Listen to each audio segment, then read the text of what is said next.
You have 72 hours to demolish that structure or I'm calling the authorities. The words cut through the humid Florida afternoon as Patricia Montgomery, self-appointed HOA enforcement officer, jabbed her manicured finger toward my half-completed workshop. Her pearl-white Lexus RX idled behind her, engine purring with the arrogance of someone who'd never heard the word no in their privileged life. This structure violates 17 different community standards, and I will not allow some transient handyman to destroy property values we've spent decades building. She brandished legal documents with theatrical authority, threatening fines that would bankrupt most working families, performing her role as neighborhood dictator with the confidence of someone who'd never faced genuine consequences. My name's Connor Walsh. I'm 47 years old, recently divorced commercial electrician who inherited 8 acres of prime Central Florida property from my grandfather, Daniel Walsh.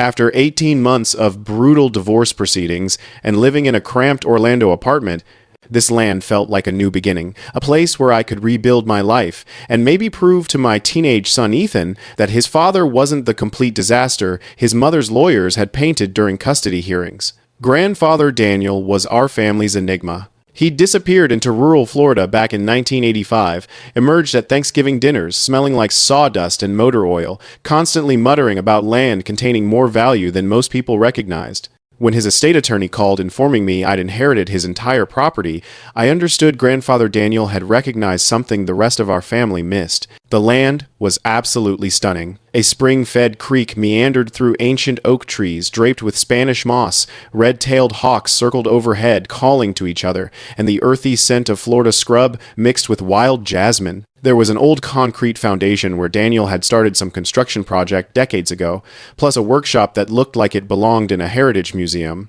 Standing there, breathing air that didn't reek of diesel exhaust and urban stress, I experienced genuine hope for the first time since my marriage imploded. I liquidated my retirement accounts, resigned from my city contractor position, and started building a modest workshop facility. Nothing extravagant, just solid construction where Ethan could visit on weekends and witness his dad creating something meaningful instead of destroying everything through legal warfare. Day 4 of construction. She materialized.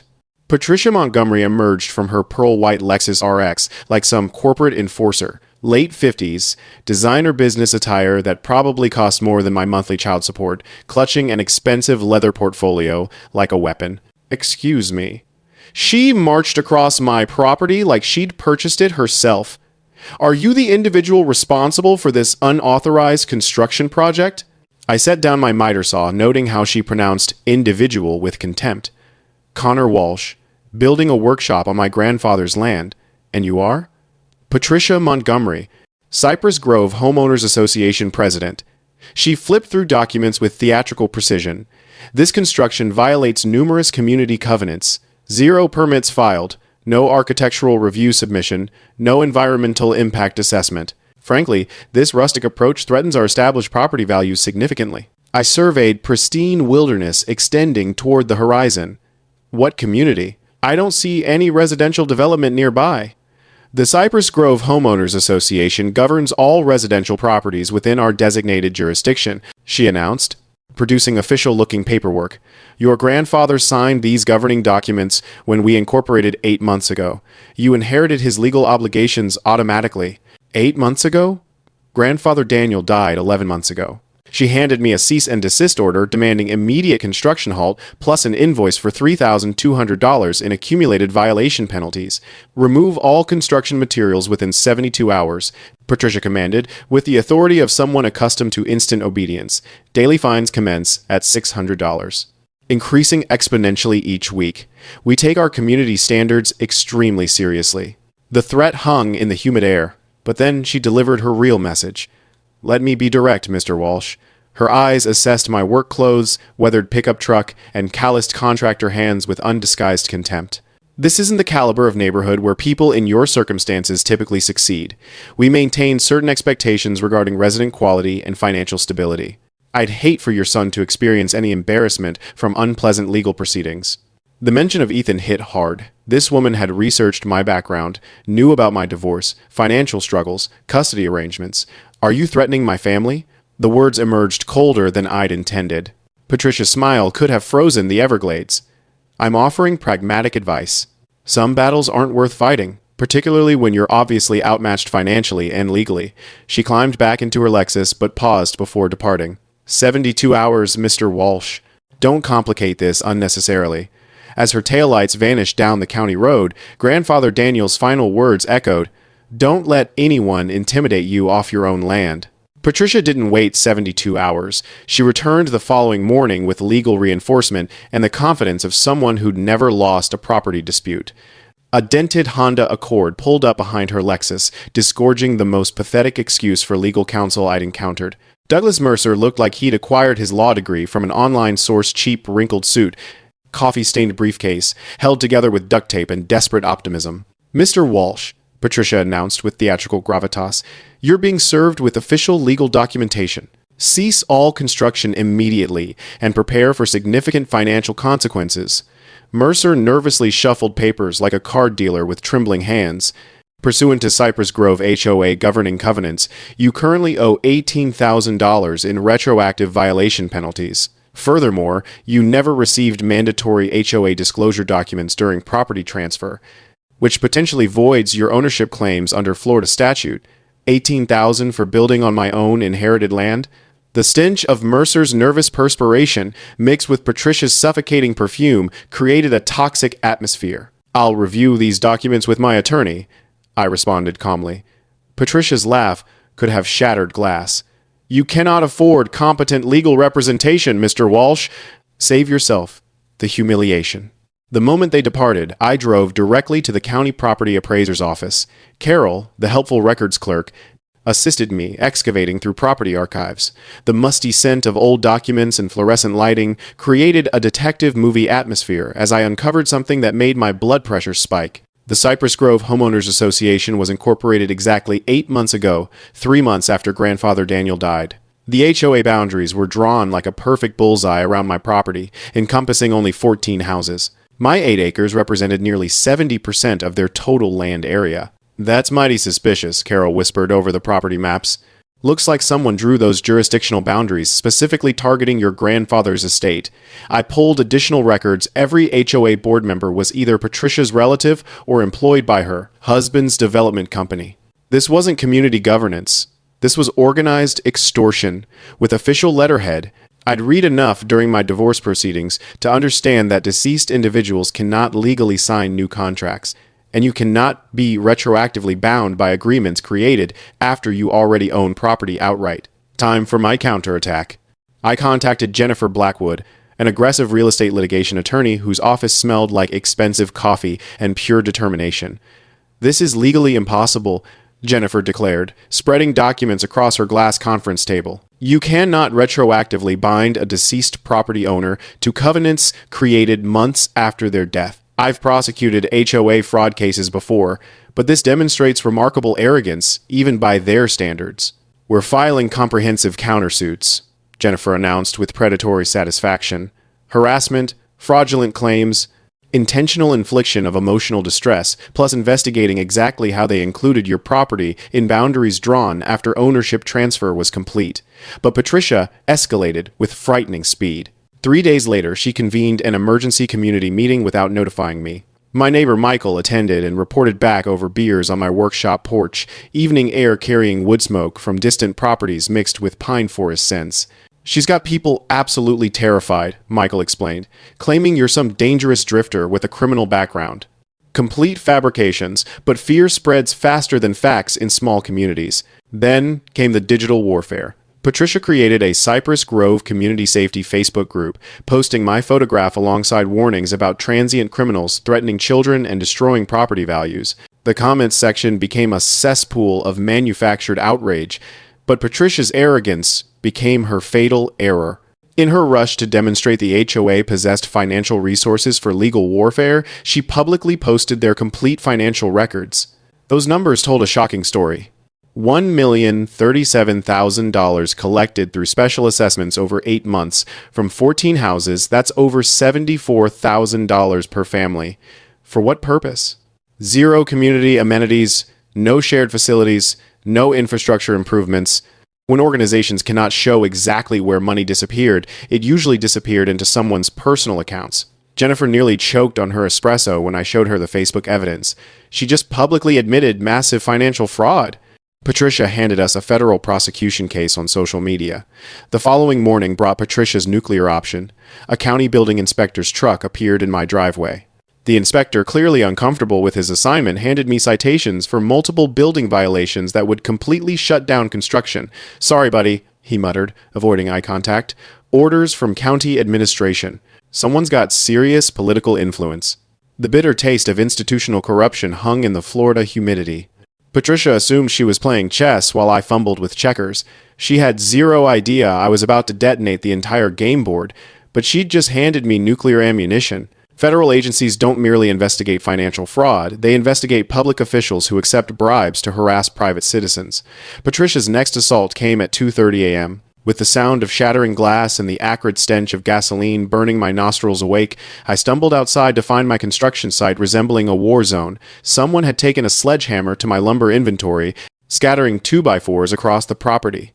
My generator lay on its side, fuel soaking into sandy soil. The message was unmistakable. Patricia had abandoned legal warfare for criminal sabotage. By sunrise, I discovered my truck sitting on 4 shredded tires and an anonymous EPA complaint in my email claiming I was destroying protected wetlands, but the psychological warfare was just beginning. Around mid-morning, vehicles started appearing, blocking my driveway entrance, not completely obstructing access, but positioned requiring automotive gymnastics to reach my own property. When I approached the drivers, they claimed to be concerned citizens exercising constitutional rights to park on public roads. Then came the fake warning signs. Official-looking hazardous construction zone, authorized personnel only notices appeared along the county road. Patricia had weaponized my professional network against me. But sabotage indicated desperation, and desperate people create traceable mistakes. Jennifer and I spent the next day following paper trails at the county courthouse. We uncovered Patricia's actual objective. Emerald Coast Development Corporation had approached county planning 6 months ago, proposing a $48 million luxury resort complex. The proposed development required my 8 acres as the scenic centerpiece. According to development agreements, they couldn't commence construction without acquiring all residential properties within the designated tourism corridor. My land wasn't merely blocking Patricia's agenda, it was the golden key to her treasure vault. "Look at this consulting fee," Carol whispered, indicating a line buried in county planning documents. Emerald Coast paid someone $475,000 for community relations consulting. Jennifer's coffee cup froze midway to her lips.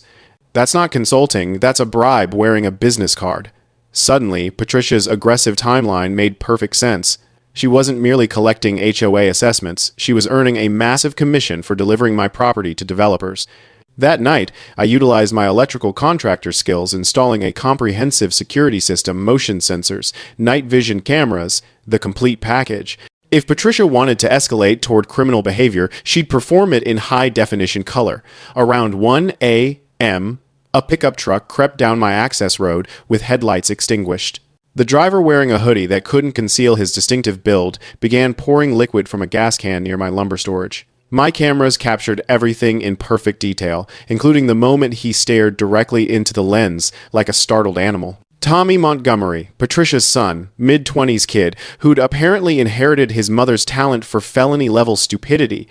The following morning, I walked into the sheriff's office with USB drives containing video evidence, Tommy's midnight arson attempt, complete with facial recognition and license plate documentation. Suddenly, Patricia's concerned citizen narrative crumbled. But I wasn't finished excavating. The HOA's public filings revealed a treasure trove of financial fraud, security consulting payments to non-existent companies, landscaping services from Patricia's brother-in-law who lived in Georgia, legal research fees that would embarrass Supreme Court justices. Patricia had been systematically looting the HOA treasury while positioning herself for the resort payoff. Patricia's response to her son's arrest was swift, vicious, and completely unhinged. The next morning, I discovered a process server on my doorstep with an emergency injunction. Patricia was claiming I was constructing an illegal commercial facility and demanding the court force immediate demolition. The paperwork alleged I was planning to operate a transient housing operation for undesirable elements. Patricia wanted $125,000 in community damages, plus an immediate restraining order, preventing me from accessing my own property.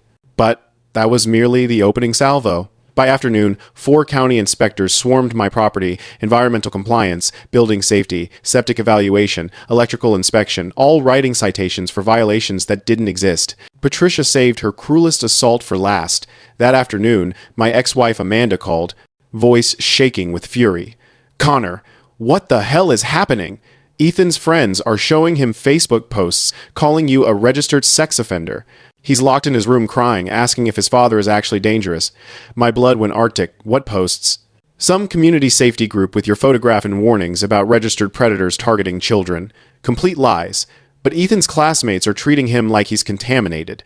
The thought of my 16-year-old son reading those lies made my vision blur with rage. Patricia had weaponized my own child against me, crossing every line that mattered. "It's all fabricated, Amanda. I'm fighting a corrupt HOA attempting to steal my land for developers." "Fix this," she snapped. "Family court judges consider social media scandals harmful to minors. This could affect your custody arrangements." After she disconnected, I sat in Grandfather Daniel's workshop, surrounded by scents of aged wood and motor oil, feeling decades of family history pressing down. This wasn't about property anymore. Patricia was threatening my relationship with the only person who genuinely mattered. But her desperation had created my opportunity. That evening, my neighbor Michael arrived with urgent intelligence. "Connor, Patricia's group posted another emergency alert claiming you threatened to burn down the neighborhood. They're using a photograph of you holding what appears to be a weapon, actually your circular saw, but photographed to appear menacing."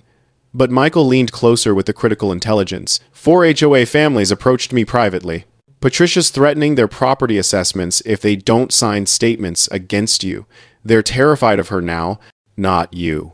More significantly, HOA Treasurer Barbara Stevens had been asking uncomfortable questions about missing funds. Patricia had been dodging audit requests while demanding additional special assessments. "Barbara discovered invoices for companies that don't exist," Michael whispered. "Payments for work never performed. She's demanding comprehensive financial review, and Patricia's panicking." This provided the counterpunch I needed. I called Jennifer immediately. "Patricia's financial house of cards is collapsing. If we can force an emergency HOA audit before she destroys evidence, we've got her." "Even better," Jennifer said. "False sex offender accusations constitute federal defamation crimes. We can file criminal charges while pursuing the financial fraud." But I wanted to strike Patricia where it genuinely hurt her wallet and reputation. The following morning, I visited every business Patricia's family owned or frequented. Armed with screenshots of her false accusations about me, I had calm, factual conversations with managers about their liability supporting defamatory campaigns. Small Florida communities survive on reputation. When the auto shop, grocery store, and hardware store all suddenly became too busy to serve the Montgomery family, word spread rapidly. By afternoon, Patricia's own mother called her demanding explanations for why the family was being shunned by local businesses.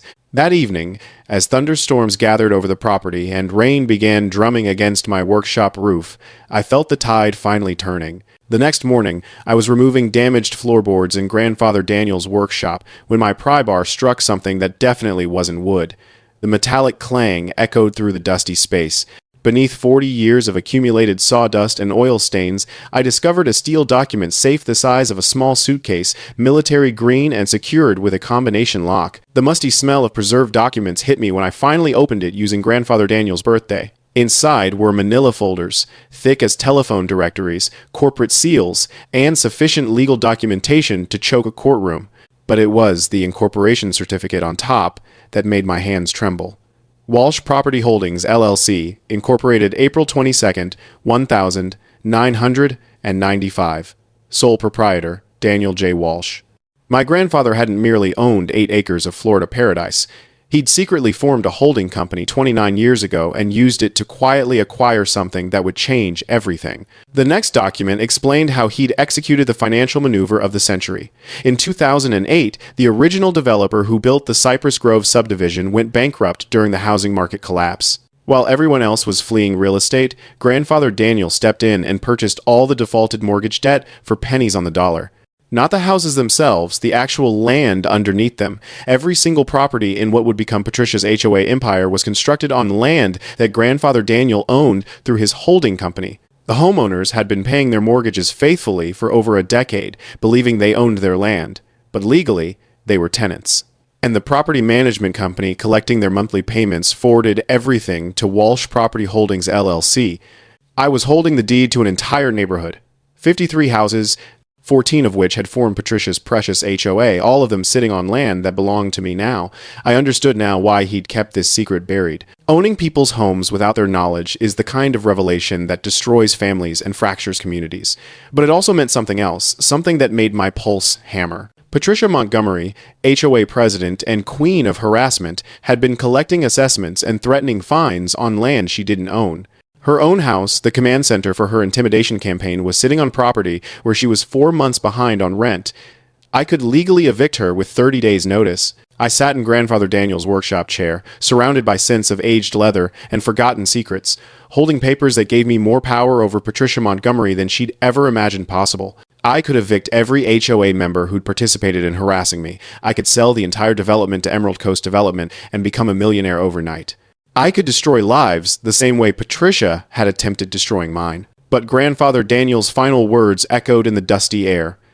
Don't let anyone intimidate you off your own land. He hadn't said destroy them harder. There was a profound difference. And that difference would determine what kind of man I chose to be. The weight of Grandfather Daniel's secret pressed on my shoulders as I spread the incorporation documents across Jennifer's conference table. The smell of fresh espresso mixed with the gravity of what we'd discovered. I wasn't merely fighting an HOA anymore. I was the landlord of everyone who'd been attempting to destroy me. This is legally bulletproof, Jennifer declared, examining the corporate seal under her desk lamp. Your grandfather was meticulous. Every document properly filed, every payment tracked, every legal requirement satisfied for 29 years. She grabbed a legal pad and started sketching our options. Option A, reveal your landlord status immediately and negotiate HOA dissolution. Clean, simple, permanently removes Patricia from power. Option B, selective enforcement. Terminate leases only for the harassment ringleaders. Patricia, her family, maybe 3 or 4 others. Let innocent neighbors remain. Option C, full nuclear detonation. Media exposure of the entire scheme, federal investigation of HOA, financial crimes, complete community upheaval. I thought about Ethan reading those horrible Facebook accusations, about my neighbors who'd been manipulated by Patricia's lies, about Grandfather Daniel choosing to keep this power secret for decades. What about option D? Use the leverage to build something better. Jennifer's eyebrows rose. Explain. Patricia's been stealing from these people while lying about property ownership. What if we expose the financial crimes but offer the community a path forward? Reduced rents, actual ownership opportunities, transform this toxic HOA into something that helps families instead of destroying them. While Jennifer researched legal precedents, I called my electrician colleague Michael to assist with technical preparation. You'll definitely need this recorded, Michael said, helping me test professional-grade audio equipment. When you drop this bombshell, you want every word documented for legal protection. That afternoon, I brought in Barbara Stevens, the HOA treasurer who'd been asking uncomfortable questions about finances. We met at the local diner where the scent of key lime pie and honest conversation felt like sanctuary. I've been suspicious about our books for months. Barbara confided over coffee. Patricia's been dodging audit requests while collecting unprecedented assessments. We've paid over $1 million in special fees this year alone, but I cannot locate records showing where that money disappeared. I slid photocopies of Patricia's fraudulent invoices across the table. Companies that don't exist, services never performed, consulting fees that would embarrass Congress. Barbara's hands trembled as she reviewed the evidence. She's been stealing from us while threatening our homes. But Connor, even if we expose her, how do we protect families who've invested their life savings in these properties? That's when I knew option D was the correct choice. Over the next 3 days, Jennifer and I crafted a presentation that would serve multiple purposes, expose Patricia's crimes, while offering the community a constructive path forward that honored both justice and compassion. The legal documents were prepared in triplicate, stored in multiple secure locations, with copies sent to federal investigators specializing in HOA fraud cases. I also reached out to Ethan for the first time since Amanda's furious phone call. My son's voice was small and wounded when he answered, but I could hear hope emerging as I explained the truth about Patricia's fabrications. So, you're not actually in trouble, Dad? The stuff online about you being dangerous, it's all fake? Completely fabricated, Ethan. And soon, everyone will understand the truth. But I need you to grasp something important. When people attempt hurting you with lies, the best response isn't more lies, it's truth, delivered at exactly the right moment. The community meeting was scheduled for Friday evening at the Cypress Grove Community Center. Patricia had convened it as an emergency session to address the dangerous individual threatening our neighborhood. She had zero idea she was about to provide the perfect stage for her own destruction. Patricia's desperation reached new extremes when she attempted having me committed to a psychiatric facility. The paperwork arrived Tuesday morning via emergency court filing, a petition claiming I was displaying signs of severe mental instability and making credible threats. The smell of fresh legal documents mixed with my morning coffee created a surreal breakfast atmosphere as I read through her latest fiction. By afternoon, things escalated. A convoy of pickup trucks appeared at my access road entrance, Patricia's Citizen Patrol, armed with hunting rifles. They weren't technically on my property, but their message was unmistakable. Step out of line and face vigilante justice. Michael called with worse news.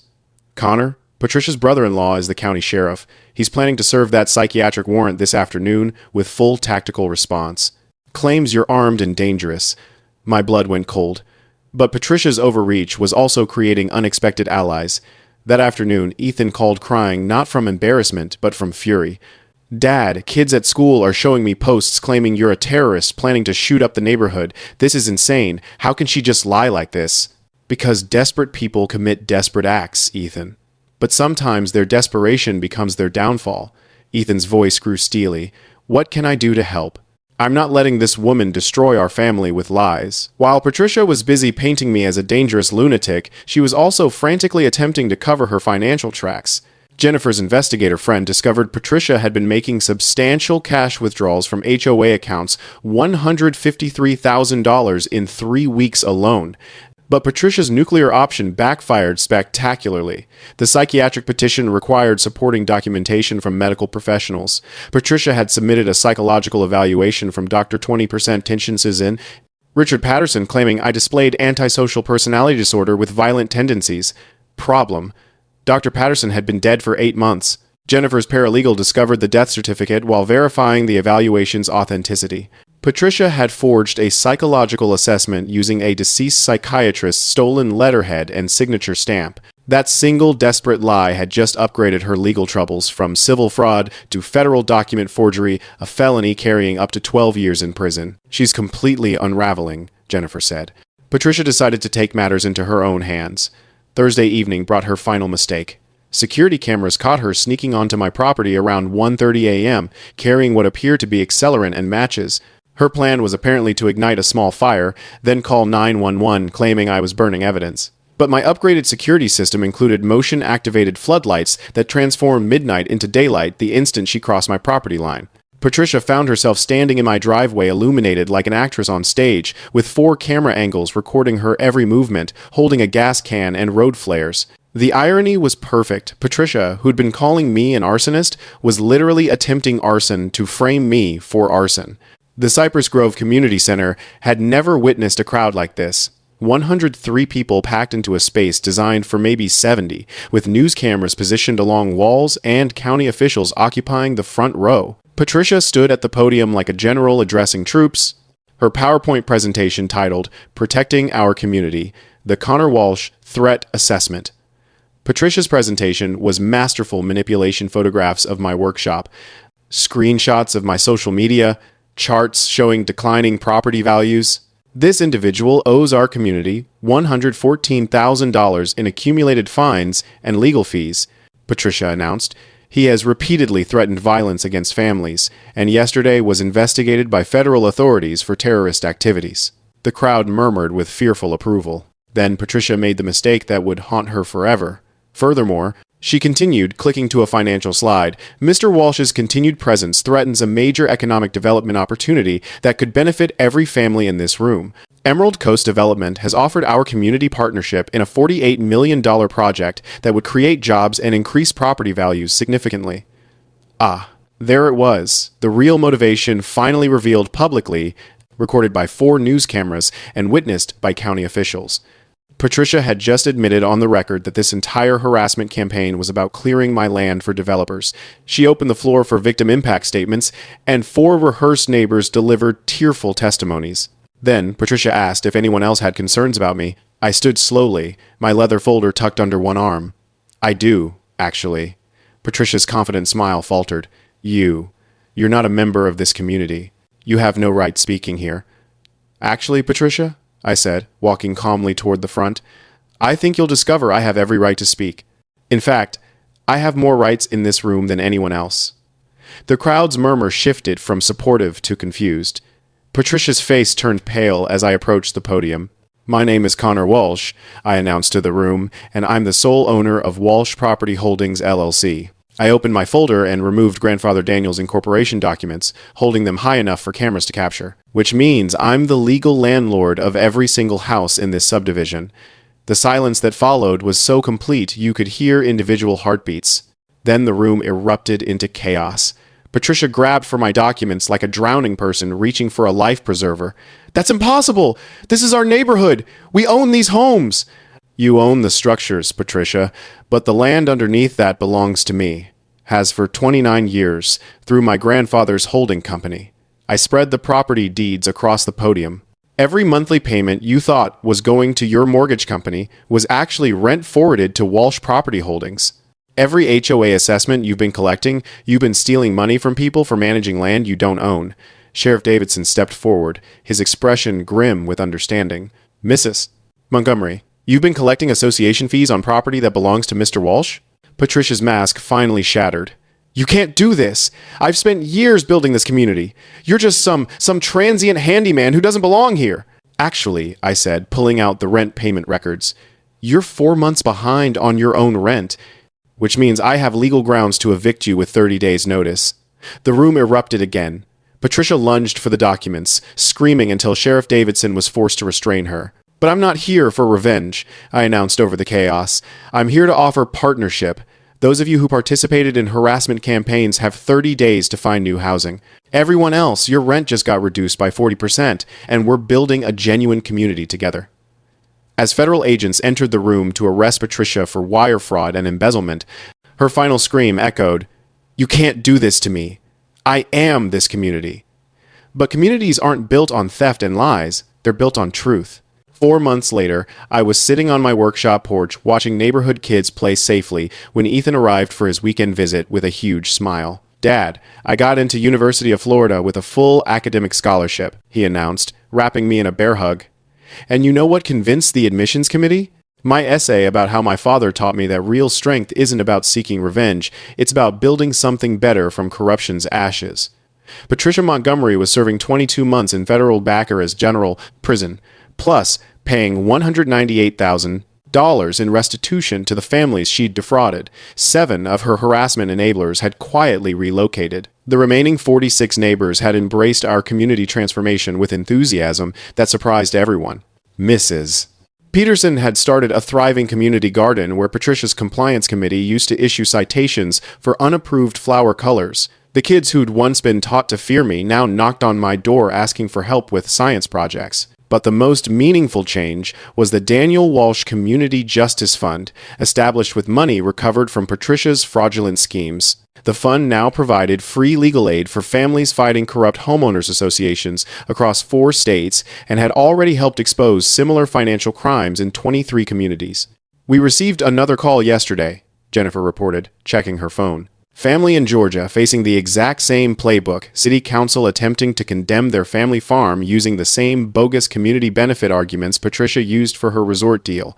Ethan looked up from his scholarship letter, eyes blazing with inherited determination. "Are we going to help them, Dad?" "We're going to try, Ethan. Grandfather Daniel taught me that real power builds communities instead of tearing them down." The financial resolution had been surprisingly healing. Rather than maximizing profits, I'd offered longtime residents the opportunity to purchase their land at cost with zero-interest financing through the Justice Fund. Most chose to stay and become genuine homeowners for the first time in decades. Property values had actually increased. Turns out, people pay premium prices to live where neighbors help instead of harass each other. As purple twilight settled over the property, I reflected on Grandfather Daniel's profound wisdom. He'd preserved the secret of land ownership for decades, waiting for the right person and moment to use that power constructively. Ethan was reading college brochures by porch light when Jennifer handed me a thick envelope postmarked from Savannah. That Georgia family I mentioned, they've heard about our victory and want to know if the guy who destroyed an entire corrupt HOA can help them save their century-old farm from corporate greed. I opened the envelope, breathing in the scent of hope and new challenges. Another David versus Goliath story. Another chance to prove that ordinary people with extraordinary determination can still triumph against corrupt systems. Ready for your old man to take on City Hall next? Ethan? His grin was pure mischief mixed with fierce pride. Let's do it, Dad. But this time, I want to help with the legal research. Sometimes the sweetest victory is building something so beautiful it erases the memory of ugliness.